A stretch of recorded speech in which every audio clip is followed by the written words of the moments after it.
the entertainment highlight of the week. Red Ray Gun Limited presents The Benji and Nick Show. Good morning. Good afternoon. Good morning. Good afternoon. It's morning. It is morning. It is. And what a wonderfully fresh morning it is. Loch Ness. I'll give you that one. Just not even bothering. That was a sort of, I'll allow you that one. Now, folks, welcome to the Benji and Nick Show. Welcome. I'm not Benji. And I'm not Nick. And you can tell we're both sounding a little bit Hoarse.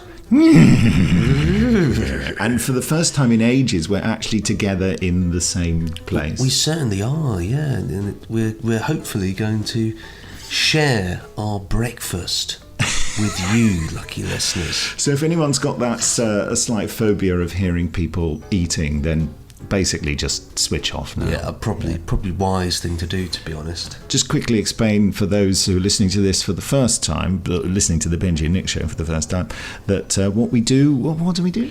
We talk about cult television, TV shows from the past, TV shows from shows that you might have forgotten, shows that you'll fondly remember, little oddities, and we watch them, we talk about them, and we wax lyrical about what we think, you see. So we sometimes set ourselves the task of watching something between podcasts, and then the next week we discuss it, or we talk about what we've been watching recently, or we do a commentary, usually of Revenge of the Cybermen.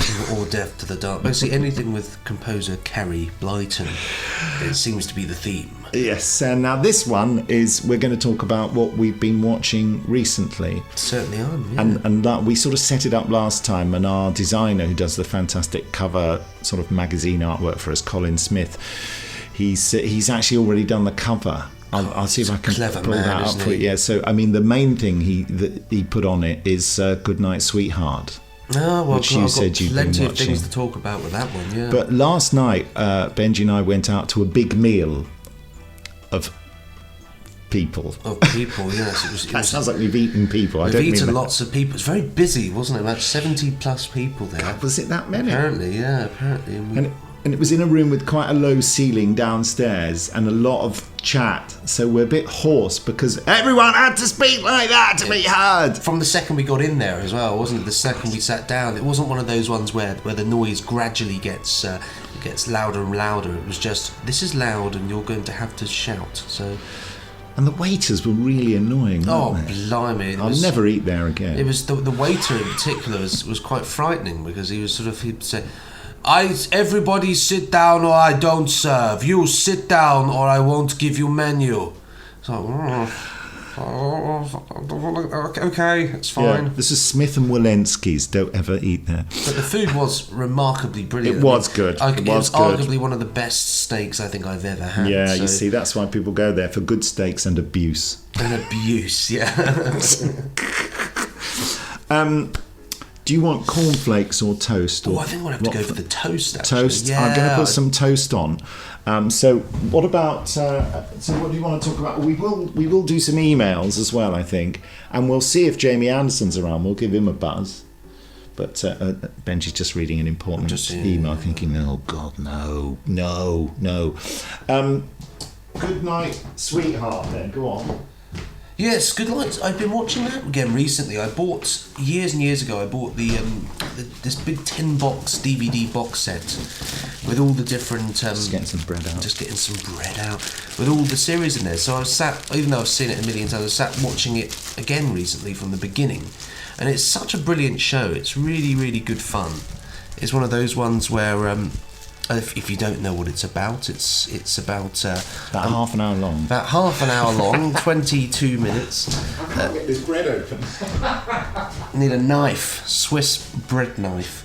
It's about a guy in the 90s who goes back in time. He walks down an alleyway and he realises that he can go back to the war. And it's a comedy, but it's brilliantly done. It's got a wonderful sort of level of drama and mixed into the comedy, but it's just very, very well done.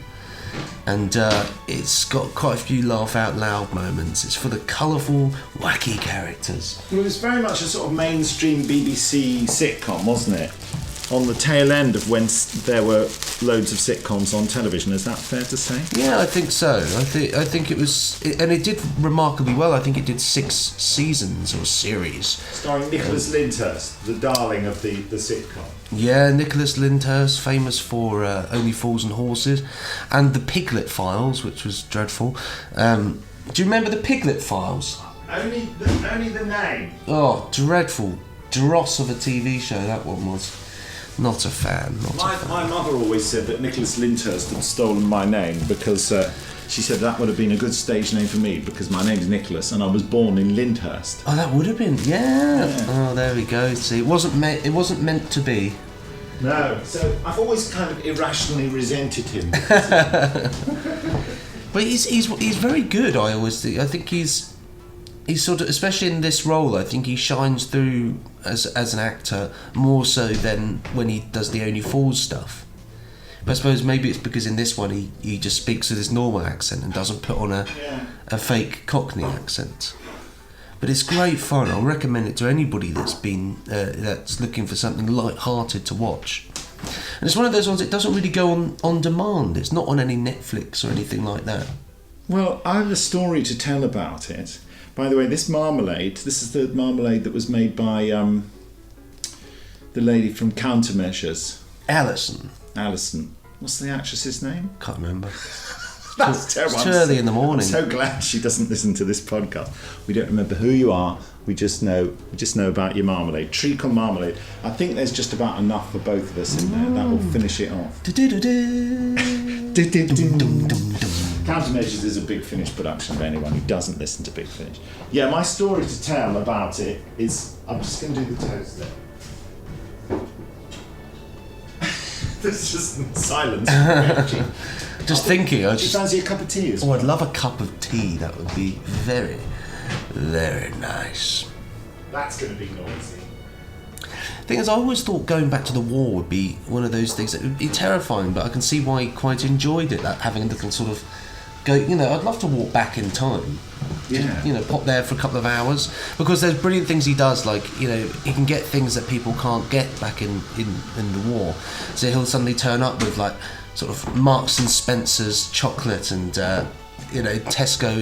Tesco's bananas and shock everybody with it. It's brilliant. But the thing is, though, that he ends up having a relationship with a woman in the past, doesn't he?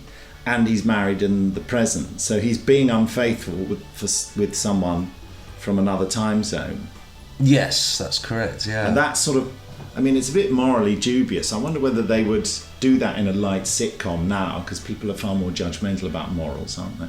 But the thing is, does that not remind you of something else? That it certainly does. The flip side of Dominic Hyde. And had I mentioned this then before? I think when we watched it, we touched on the fact that didn't they take him to court or something? There was like a lawsuit. Wasn't there? I don't know. All I know is, and this is so vague, and I don't remember any names, so there's no legal comeback in it, is that I once knew the daughter of the guy who wrote The Flip Side of Dominic Hyde, and she was incensed about Goodnight, Sweetheart, because she said, even though he goes to the past rather than the future, it's the same idea. It's about a man being unfaithful with someone from a different time zone. And I don't know whether they were taking legal action or not, but they were absolutely incensed. And that was another thing that tainted the series for me, because I thought naively, I was thinking it's a massive injustice. Yeah. I can see that. They are similar, but I think they're different enough for it to be okay. Yeah, it's just the central concept. It goes back to that thing I'm always mentioning, the A. Van Vogt, the science fiction writer, suing 20th Century Fox because of Alien. Because in Voyager the Space Beagle, he wrote a story where there is a monster on a spaceship that kills everyone, and you think that's not really, it wasn't a fake face hugger. It didn't have acid for blood. You know what I mean? So half of the Doctor Who writers then can get in on that one. You wrote another story about an invasion of Earth. Oh yeah, we've had 982 claims this week, sir. Take a seat and we'll get to you. So, Goodnight, Sweetheart is available on DVD, is it? Yeah, I've got the DVD box set. It's BBC production. Really good, really fun. Really recommend it because it's one of those ones where you can just put the DVD on, watch like the odd 20 minutes, and you feel like you've had a really good time, and you can watch more at your leisure. But I mean, I could binge it all in a day. I really could. It's that interesting to me because they do the war very well. They do the past incredibly well. Their detail is spot on. And it's all about as well the different people's attitudes and Nick stumbling around with a card. Who plays the pub landlord in it? Pub land? You mean the landlady? Oh, I thought there was a landlord, or maybe. There was, but he died. He got bombed or something, and he died after series 1. Oh, and who played him? I'll find out for you. Let me find out for you.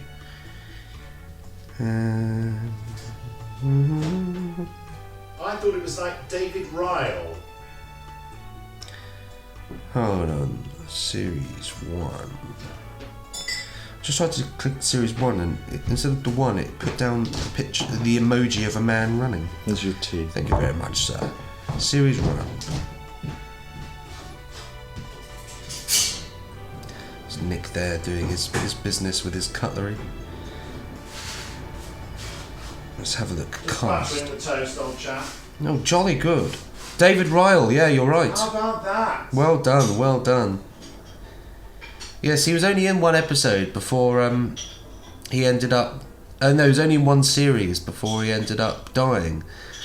You've got, it's Victor Maguire as Ron Wheatcroft, who's absolutely superb as the sort of the Gary's friend back in the 90s. It's just really good fun, and I really recommend it.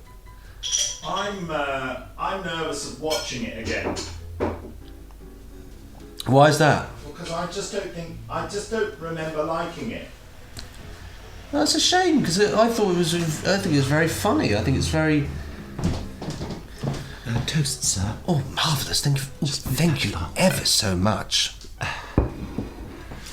Just doing mine now. It's not.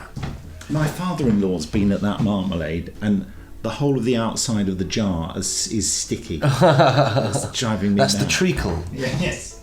Right treacle. Right treacle. Oh, thank you very much, sir. Very much.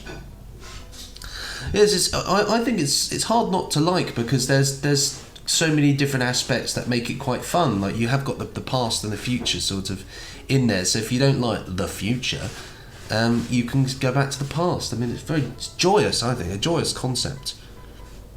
Here you go, all you food people. You're not going to like this. Okay, well, while I'm just doing this extra bit of toast for me, my breakfast. Thank you. Then take all the pills. I'm going to warn everybody before I have every single bite. And what's your other thing? People, it's Soldier. What's I've just got something. I discovered this week that they've got the UK TV player on demand, and they've got some brilliant old television on there. Loads of old shows, mainly the ones that were kind of serialised, like the sort of the Bill, London's Burning, things like. I don't know if they've got Howard's Way. They've got Brookie on there, Brookside. And they've got Soldier. And I never watched Soldier the first time round, but I've always wanted to watch it because people have always said it's quite a good bit of telly.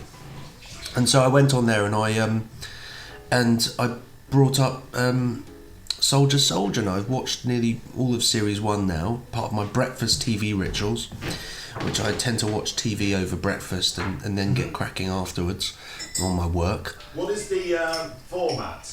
It's like a sort of 50-minute long drama, really, about a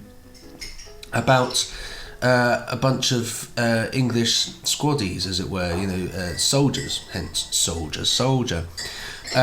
Series. Come from that tune, Soldier. It did. Would you marry me with your musket, pipe and drum?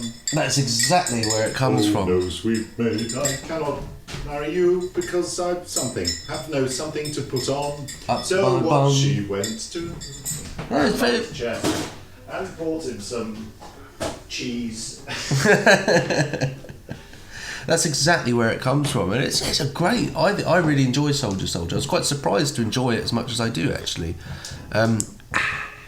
is quite sort of, it's almost a little bit dry actually in terms of the series 1. It's made on film though, isn't it? It is. It's all shot on film. Yeah. Series one is based on an army base, so they've just come back from Northern Ireland, and they're all kind of training, and you're getting to know the characters a little bit, and they're all getting very drunk as they do. And then I think every other series now it moves around, so they'll do one series in Cyprus and one in Germany and one somewhere else. And so you get that sort of joy of moving around a little bit. Great breakfast sound effects here. You can hear. It's good, that marmalade, isn't it? Very nice.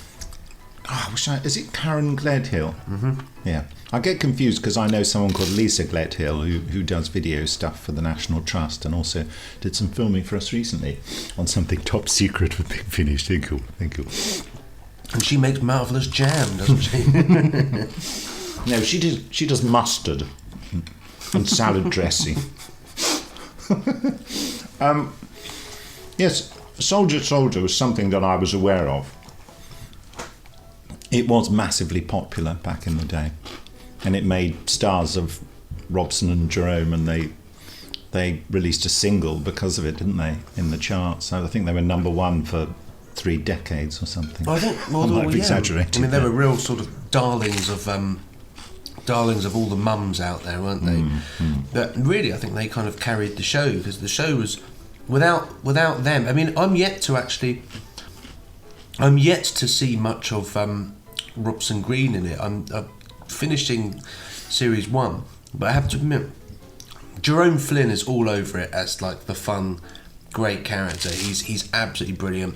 But Robson's keeping quite quiet in it, so I wonder whether he sort of pipes up later on and sort of does a bit more.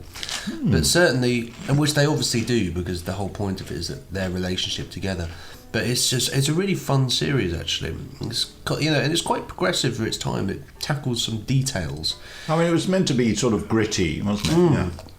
But it's very well done, and you do sort of feel like they know what they're talking about. Fun fact about Jerome Flynn, is that his name? Yeah. He once played Tommy Cooper, the renowned British comic magician, in a theatre tour directed by Simon Callow. Wow. Yeah. One-man show. That's amazing. I never saw it, but a friend of mine was up for the job of assistant director. That's real trust to be able to carry a one-man show. Real trust to do Tommy Cooper, and to have Simon Callow directing as well, who I consider one of our absolute elites when it comes to theatre. Yeah. That's a huge thing to do, isn't it? I know, and yet we don't know about it. Why? It must have been a success. Sure. Actually, my friend, she wasn't up for assistant director. She was there as sort of to perhaps be company manager or something, but she wanted to be more of an assistant director. And Simon Callow was very nice. He said, "I don't need an assistant director."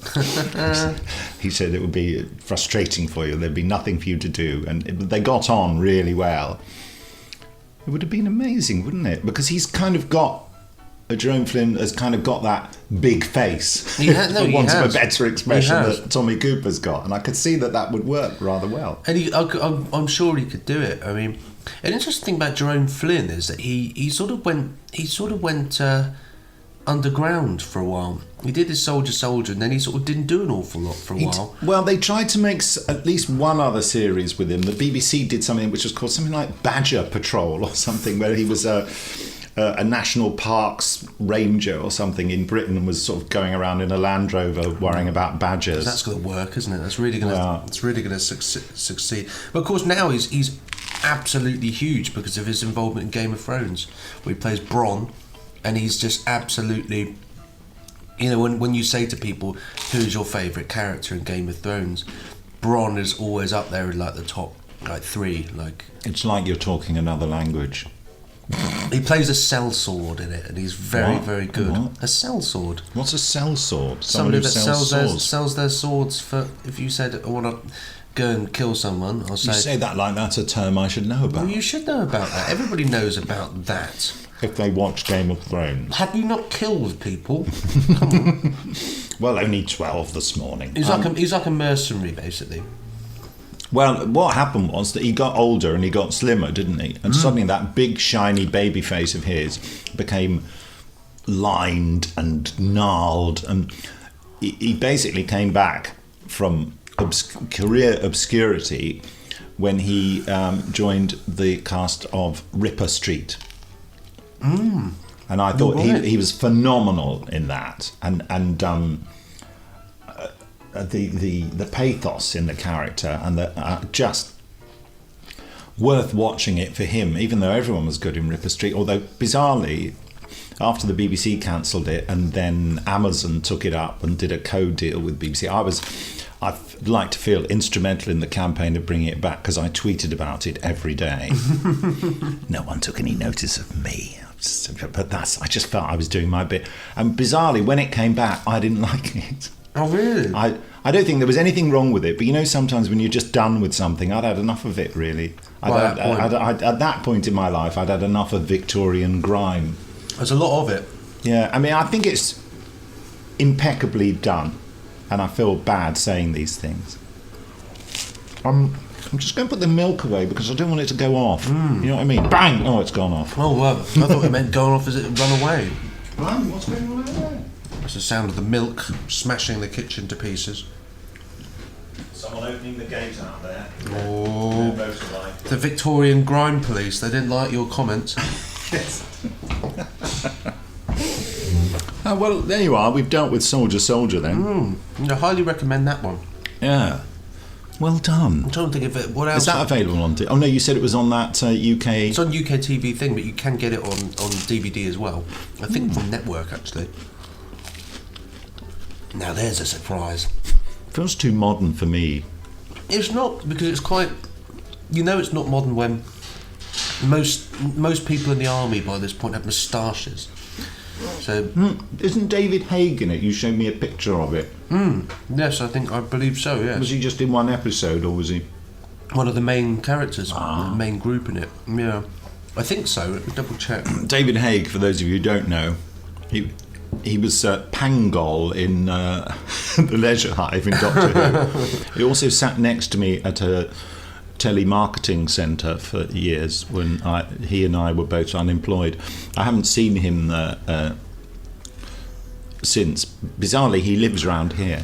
Really? I have seen him, but from a distance, but he doesn't recognise me because, of course, it was many years ago. I've often thought of hiring him for Big Finish, but he plays like the captain, sort of group captain in this. Certainly in series 1, he's all the way through. I don't know if he carries on. He's an amazing actor. He's a brilliant stage actor, particularly. Well, he was he did the other day, didn't he? The anniversary of the D-Day landings. He was on the stage playing the weather forecast. That's right. I wish I'd seen that. He was really good. I mean, my vision of him is tainted because I loved him in Thin Blue Line. I mean that, and so I can't take him seriously in quite the same way because I always think of him. I can't remember what the character's name in it, but he always had these brilliant one-liners. You know, like things like, my arse is seriously on the line here, and what I don't want is a cock up. You know, really sophisticated humour there. Yeah. He was also in a very affecting drama about, because you know when the Nazis invaded Poland, God, the English bringing that up again. Well, that's a surprise. David Haig was there. No. The Poles resisted a tank attack with cavalry, with horses. Oh yes, and they mounted a cavalry charge and were decimated. And he played, I think, the commander of that. Wow. You know, cavalry regiment. So yes, I remember seeing that. I think it was Channel 4. He was quite a young man. I think that was like the next big thing he did after Doctor Who. Of course, no one would have recognised him in Doctor Who. It took me. I didn't realise that he played Pangol in the Leisure Hive until after I'd finished working with him in a telemarketing centre. It wasn't telemarketing, it was the Research Bureau Limited, and we had to ask people stupid questions for research for different companies. That sounds quite fun. Oh, it was awful. And people would,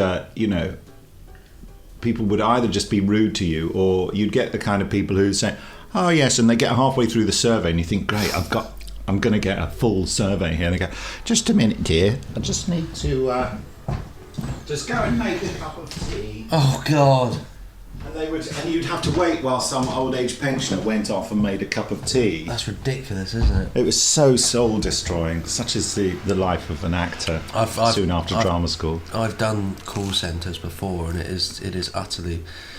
I remember. It would have been brightened up if David Haig had worn the wig of Pangol. Well, you should have asked why you didn't know that he did. No, it wasn't until later because he was so disguised in Doctor Who. Yeah, I would never have. Looking back on it, I now can see him, but I've never really thought about it. Well, it wasn't until afterwards I was listening to my audio recording of the Leisure Hive. Just pop that plate down there. That sounds a bit like the Martian lid of the Martian spaceship. It does, doesn't it? I know exactly what you mean. It's unscrewing. Oh no, it's not. It's just two plates. No, it's all right. Just a man with his breakfast plates. I was hoping that the grittiness of the toast would add something to it, but it's crushed the grittiness. Well, it was crushed within a couple of moments, really, wasn't it? Unfortunately. Yeah. What was I talking about? David Haig. Yes. I know. I listened to the Leisure Hive recording, and I suddenly thought I recognised that voice because I'd been sitting in a booth next to him where I would hear every 5 minutes, "Hello, this is David Haig from Research Bureau Limited," and I thought, God. And then I looked up the cast of the Leisure Hive in the Doctor Who episode guidebook or something, and How would David Haig? Oh my God! I was sitting next to someone from Doctor Who, and I didn't know. That's crazy. And never saw him again to speak to, really. I mean, maybe we'll employ him at Big Finish one day, and I'll tell him that story and see his eyes cloud over with boredom. Yeah, but I think it's quite an interesting thing to say. Well, oh yes, we used to sit next to each other for quite a long time. I fancy it a couple of times at the station here. He's sort of looked at me in that kind of, do I know that bloke? No, I don't. You know, but there's just... also, the bizarre thing is we are of a similar casting type. Yeah. The only difference is that he's massively successful and I'm not. But, you know, both baldies, you know. Baldies, yeah. He has the moustache. Similar age. He's a tiny bit older than me, I think. Yeah, I think he is. He's only a tiny bit, though, like a year or 2 years. Yeah. Like 3 minutes. He's 3 minutes. David Haig is 3 minutes older than Nick Briggs. Shock horror. Well, that changes everything for a casting, doesn't it? It does. I see you're 3 minutes younger. Out you go. I'm sorry, I'm afraid we could do 2 minutes, but 3 is just too far. I remember the old sort of call centre life because I used to work doing insurance, and that was pretty soul destroying. Selling stuff is just I couldn't do that. This one was particularly hard, and then I worked in renewals, and that was even worse because you get people phoning in and they say, "I'd like to renew my car insurance," and you say, "Okay, so have you got any previous claims, convictions, or have you been involved in any accidents at all?" "Well, I don't think so, no." "Oh, there was this one," and this is actually a genuine case. And so he said, "Well, there was that one thing that happened. I parked my car. I parked my car on a hill, and I forgot to put the handbrake on, and it rolled down the road and went straight into somebody's front window." And they mentioned this like there was something. It's probably not important. And then she said, "Do you think that would affect my insurance?" "Well, what, smashing your car into somebody's house? Possibly." Just a minor infraction. Yeah, I mean, I will ignore it. We'll ignore it. Then people just used to get really annoyed when you quote them obscene amounts of money for their car insurance. Yeah. And they say, I've been with you for 24 years. And you think, well, it's not my problem, is it? It is terrible, isn't it? I mean, I think I've been relatively, well, not abusive, but short-tempered with people. And like phoning up a bank, I used to, every time I went to the States for a Doctor Who convention, I would just phone up the bank to tell them I'm going to the States so that my card doesn't get cancelled when I tried to make a transaction, because they think, what is Nick Briggs's credit card doing in the United States of America? And I say, I'm going, and they go, oh, we'll just make a note and clear that against the thing. That's absolutely fine. Then latterly, you could do it with the press button thing. And the voice would say, Tell me the reason for your call, I said. Travelling to the United States. Do you wish to register your card for travel to the United States? Press Yes. thing about yes and all that. And the last time I phoned about it, I do realise this is fascinating. The last time I phoned about it, they said, we don't offer that service anymore. And I said, what do you mean? Well, we don't clear cards for use in the United States. I said, so what happens when I use my card? Do you cancel it? They said, well, if something does go wrong, then you have to phone us and get it cleared. I said, could you explain to me how that's progress? That's like a worse service than you. I thought things are meant to get better, not worse. And they said, oh, well, I'm very sorry. And I said, yeah, I'm sorry too. I'm so sorry. I'm going to go to another bank. Thanks very much. Bye. And I just made their evening less pleasant. But it's not their fault that the idiots who run banks decide, I know what we'll do. We'll make the customer services worse. Yeah, well, because that might save us a bit of money so that I can buy another yacht. It's so true. It's so true. Oh, that's the sad factor of life, isn't it, really? Yeah. Of life's I annoyances. just don't want to do the podcast anymore. Just you want to go and buy another yacht, don't you? No, I'm not the bank manager in this scenario. I think you've got the scenario You've got the scenario the wrong way round. God, yes, I am on a yacht now. In my head. In your head. A head yacht, let's call it. A hot. I suddenly see a yacht coming out both sides of my head like an arrow. Weigh anchor, weigh anchor. So what have you been watching, Nick? Well, what did I say I'd been watching? Well, I watched, on the recommendation of someone on my Facebook page, I watched Undermined. I ordered it, Undermined. Underpants. Undermined, as in mind under, and not mining under, you know. Like, you've undermined me. No, it's a mind. And so I've only watched the first episode, and it stars Jeremy Wilkin. Is it Wilkin or Wilkins? I can't remember. I think it's Wilkins, maybe. I don't know. Jeremy Wilkin of playing Virgil's voice in Thunderbirds and being Kelman in Revenge of the Cybermen fame. What else did he turn up in? Oh, he was in Blake 7, the way back, the first episode. Yeah. And I think, as far as I know, and I may be doing the late Jeremy a great disservice, this is the first and only time that he starred in a TV series. And he and the lady from Department S...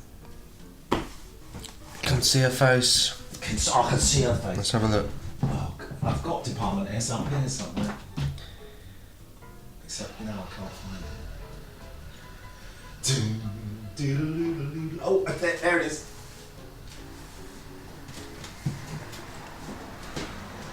Just open my phone to pictures of David. Rosemary Nichols. Hey, there we go. That's yes, and it's just this weird thing that it's black and white. It's very much like it looks like the War Machines, that Doctor Who story. Is it the War Machines? Is that what it's called? Yeah. Yeah. So it looks kind of like creaky, black and white, set in inverted commas, present day. And there's quite a few fluffs in the lines and what have you. But it's intriguing, and I will watch some more. There's a suggestion of people being... I can't even remember the plot of the first episode now. But that's for another reason, because I've also been watching Out of the Unknown. Yeah. Pip Madeley on Twitter, who does all those fab Doctor Who-y sort of jokes and videos. He said it was cheap on a particular website. I was going, oh my goodness, what? It's an expensive box set to get, isn't it? Yeah, but the time I got to it, it was already £2 more than he'd bought it. Wow, that's mad. I think I got it for $18.99 or something. Pretty good, isn't it? Yeah, fair play. Yeah, because I think there's like 64 quid or something sometimes. Anyway. So Out of the Unknown is an anthology science fiction series started by the BBC in 1960. It was in black and white, theme tune by Norman Kay, which sounded just like incidental music from Tribe of Gum, the first Doctor Who story, because he did the music for that. And it's glorious. A lot of it doesn't exist anymore, Out of the Unknown. But it is... They have taken science fiction short stories by people like John Wyndham and Isaac Asimov and Ray Bradbury and adapted them for television. And the scope of it is quite, huge and epic on some of them, and they have no budget to do it with. So a lot of the results are risible. But it's got a great reputation for being incredibly good. It is good. The acting is all a little bit, when we spoke about this Stone tape. Oh, gosh, you just feel like they should be standing further away from the camera because their acting is too big to be that close to the camera. And there's a lot of that. It's all, what do you mean? Oh, God. But they mean it, and it's true. We're just seeing it at the wrong... don't forget, this little black and white television in the corner of people's living rooms had to compete with a lot. So people had to do it that big and be in close-ups. Now we're used to televisions being huge, and we feel like we're in the room with the people. So if they start acting in that over-projected way, it just feels like, turn it down, mate. Yeah, turn too it much down. for the room, yeah. But there's lots of good stuff in it. I'm particularly fond of the first episode, which is No Place Like Earth by John Wyndham. And the basic plot of which is Earth blew up while a bunch of guys were heading to the Mars colony. And so they're stuck on Mars, and they have become indolent and drunkards. But one of the guys, whose name I ridiculously forget, decides to go round the canals of Mars, because people still believe there were canals on Mars, which were in fact the fault on someone's eyesight who viewed them, viewed Mars on a telescope. That's amazing to think that, isn't it? Yeah. Anyway, this guy just goes around Mars on the canals like a peddler. And there is an old Martian civilization. They're the remnants of an ancient, great Martian civilization, in which the ruins of which house the current version of the Martians, who are very simple, non-technological people. Who knows how John Wyndham described them, but the way the BBC do them is to give them lots of eye makeup. And they've given them sort of gum shields on their teeth. So instead of having teeth, they just have one big white... A visor. Yeah. Which, interestingly, none of them speak like this, because I've got a feeling they all speak perfectly well. So the actors are enunciating perfectly. Anyway, and there's one particular settlement he visits where Hannah Gordon... Do you know Hannah Gordon is playing a beautiful young girl, and she has designs on him, and her mother is kind of saying, why do you not stay here? Because she is an alien. She has to speak in this very... They all speak, yes, in the out of space. And it's very nice. And he said he can't, and he's very caught up in the memory of Earth and can't believe it's gone. And then a spaceship comes from Venus, where there was a colony. Completely impossible, of course. And they're recruiting men from Mars. They managed to get a ship through and say, come on, we're building a new Earth on Venus. And so, and they say, look at you, all these other people have been drinking themselves to death, but you're in good shape, because he's been, living a hard life and very practical man, kept his mind active. So he goes back to Venus. Cut to him on Venus, where he realizes that the new Earth being built on Venus and someone says to him, yeah, it's the Earth again. And he said, and think of how any civilization on Earth that wasn't built on the back of slavery. And what they're doing is enslaving the local inhabitants on Mars, on Venus, called griffs, who are funny little hairy things that go... Of course they are. And they basically are recruiting people to be slave masters. And he has to... And they give them the enticement that one day we'll allocate you a wife. And they keep the women all shut away. There are far fewer women. Rather sexistly, they say that... The climate and atmosphere on Venus is very harsh, and not many women survive it, but the men do. Of course they do. Outrageous nonsense. Anyway, so with the carrot of you'll get a wife, all these men are made to basically beat up and kill a load of slaves, because they, the griffs are not very intelligent and they're not very good workers, but if you work them to death, and there's a limitless supply of them, and when they die, they're these plants that you just put them in and the plants go and eat them. That's handy. All the remains are gone. Anyway, like the Venus flytrap. Indeed. That's the first time that had occurred to me. A Venus flytrap, a Venus people trap. And so the slave master our main character has to work with is the Eric Klieg from Tomb of the Cybermen. Wow, come on. You wouldn't want to work with him. And he is horrible, and you beat them to death. That is exactly how he talks, isn't it? Yes. And so, funnily enough, our hero gets into an argument with him at some point and kills him. Oh, that happens. So he takes his hat. By now, we're completely convinced that the Venus regime is, a bunch of horribleness. And so he puts Eric Klieg's body into the Venus flytrap, takes his hat, and sneaks aboard the last ship to Mars, and goes back to Mars, and goes back to the colony, and goes back to the girl. But the interesting thing that I've left out is that Eric Klieg at one point demonstrates to him, because it's all the slaves are mining all sorts of minerals. Peridium. And they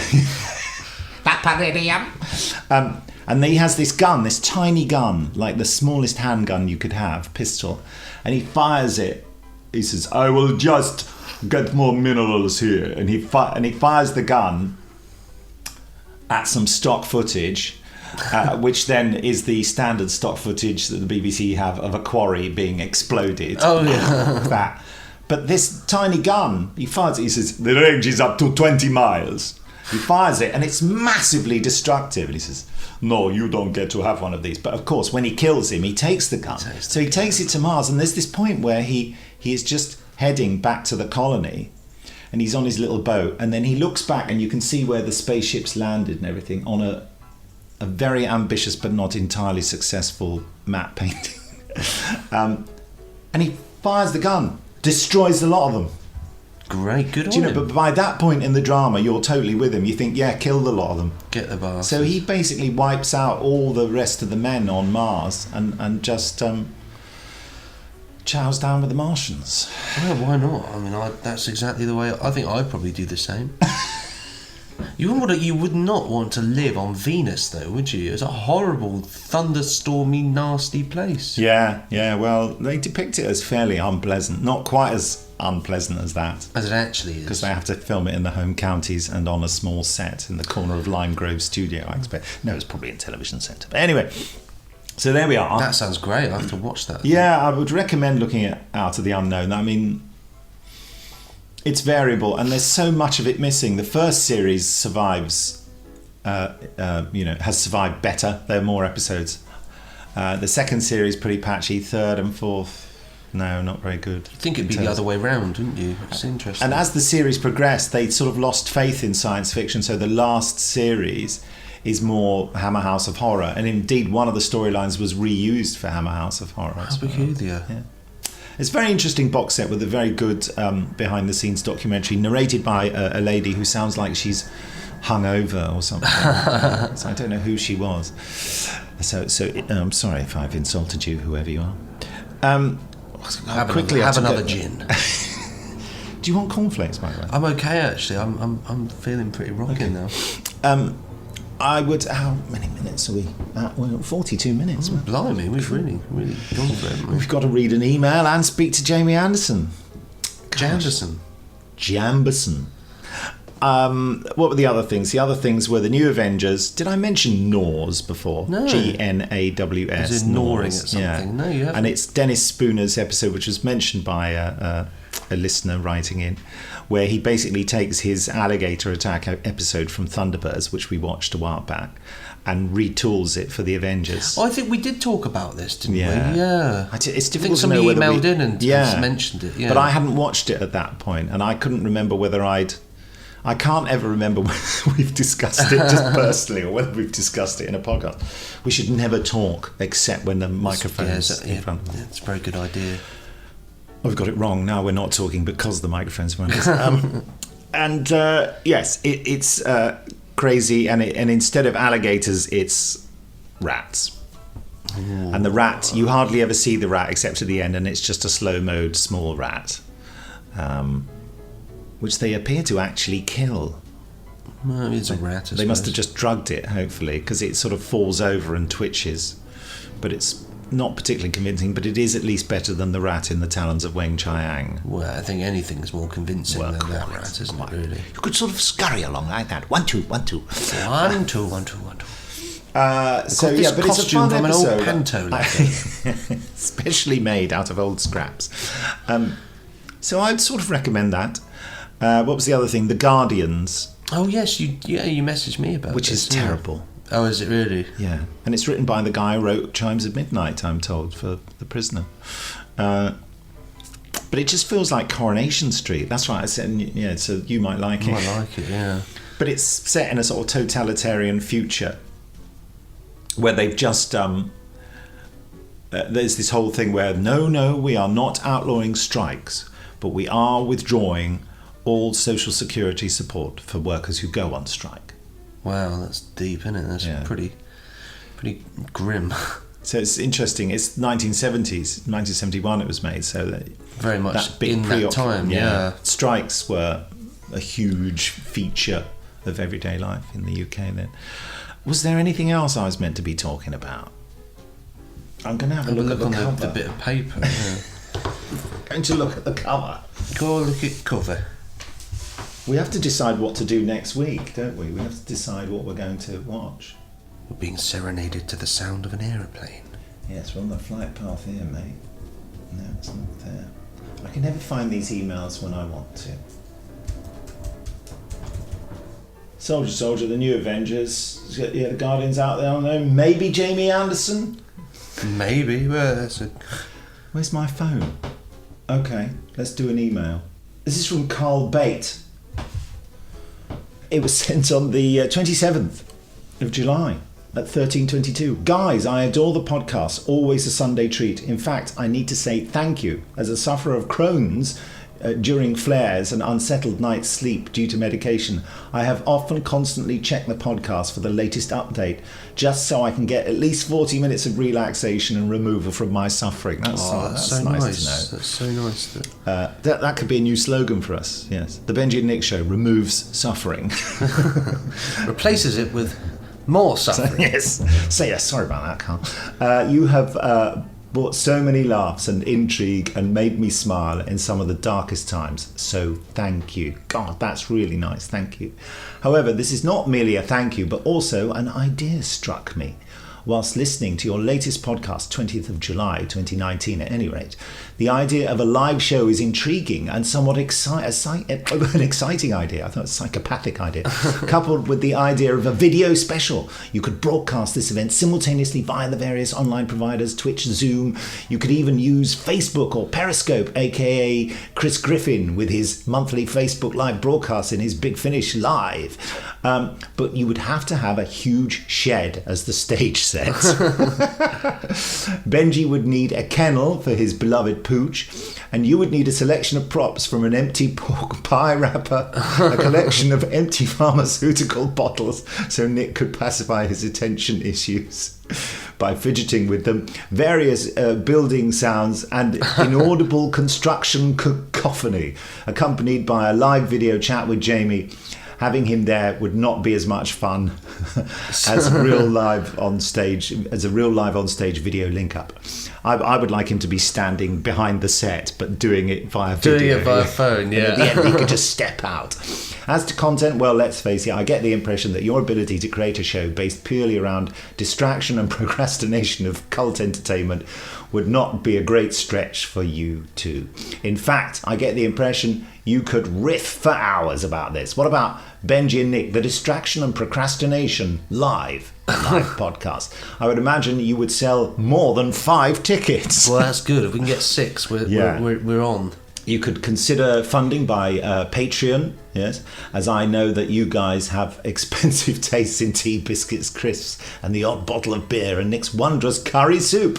Keep up the good work. P.S. Benji, thank you for the guidance via Twitter on my ever-increasing and quite unending synthesizer collection. I bought the M1, followed by a DX7, DX7 II, Roland D10, D50, Juno 6, Arsenal 0, and I'm just off to pick up a Jupiter 8. Damn your nostalgia. Oh, wasn't that fantastic? Oh, that is amazing. That is a serious set of synthesizers there. Isn't it, Charles? That is just a dream set of synthesizers.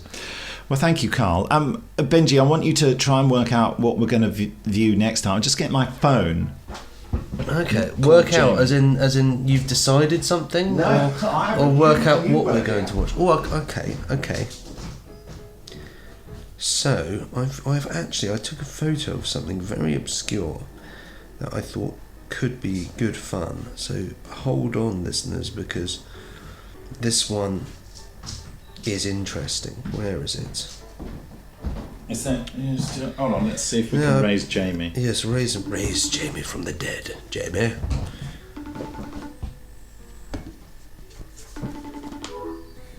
No, he's not available. Oh no. That felt like he cut it off there. Maybe he's in bed. Yeah. I mean, it is 10 o'clock.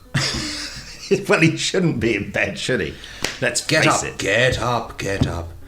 I've got an interesting. Yeah, you don't think this, by the way, do you? Oh, we could do Department S. Yes. Have you got it though? I haven't got it. No, that's the only problem. No, there is something that I found which I've never seen before, never heard of, but it sounds interesting. Do you remember a show called Knights of God? I do. You do remember it? Yes. Interesting. I don't remember. I seem to think it was a quality production. Well, it's certainly. I mean, I'll read for the listeners. I'll read what it's about for you, so you can understand. Oh, that was Jamie saying he's on a call. Sorry. On a course. He's on a HR course. Okay, well, we'll watch Knights of God, episode 1 then. Yeah, well, it was... Made by TVS. It's a TVS thing, and it struck a chord with me. It looked quite interesting, because it was sort of about... Well, I'll tell you what it's about, folks. Isn't it sort of an ultra-religious sect take over the UK? Pretty much, yeah. The year's 2020. Britain is divided into north and south. The royal family has been deposed, and in its place rule the Knights of God, a harsh, militaristic religious order headed by a prior. Who wrote it? I think it is... God, it's got an absolutely mega cast. Isn't Gareth Thomas in it? Let me have a look. I can say that John Wood's in it, Patrick Troughton, Julian Fellows... Patrick Troughton. Gareth Thomas. Yeah, that's what I just said. Yeah. I know that John Wood, did you say? Woodvine. Yeah, John Woodvine. Yeah, because he's like the chief knight sort of thing. He's like Mr. 80s. He's just anything that involves anybody. It's him. An American Werewolf in London. That was written by Richard Cooper. Richard Cooper. What's his pedigree? Nigel Stock, Don Henderson, Claire Parker, George Winter. Distributed by Disney and ABC. Made for TVS. And Richard Cooper doesn't warrant a Google entry, I'm afraid. Richard Cooper, writer. Well, he's... Oh. Music by Christopher Gunning. Oh, wow. Dangerous Liaisons. Dangerous Liaisons, Triffids. Obituary of Richard Cooper. A beard tree. Obituary. Oh, beard tree, you fool. Children's drama for television was an area in which Richard Cooper's many talents, both natural and professional, found an ease of expression that was rarely bettered in his other work. He cared about ideas and he cared about writing, and he believed children were entitled to the best of both. Right, so there we are. That's what, so he died in 1998. Quest of Eagles, he did. I don't know what that was. Children of the New Forest. He adapted that. Well, there you go. Probably from a holiday at the New Forest. Well, of course, if TVS made it, that Television South made Knights of God, is possibly local to him. Yeah, that would make a lot of sense. Yeah. We're just very excited about it because, Southern Television was replaced by TVS, so it's sort of... And TVS went bankrupt, and the rest is history. So there you are. Don't forget, that lovely email from Carl was sent in to podcast@nicholasbriggs.com. I should have mentioned that before. Jamie's missed his chance to speak to us. The fool, the old fool. We're going to be talking about the Knights of God next week, but in the meantime... Yes, hello. Oh, no, we've done that. Goodbye. Goodbye, and thank you for joining us for breakfast. Yum, yum. Goodbye. Pressing stop now. Ka-chunk.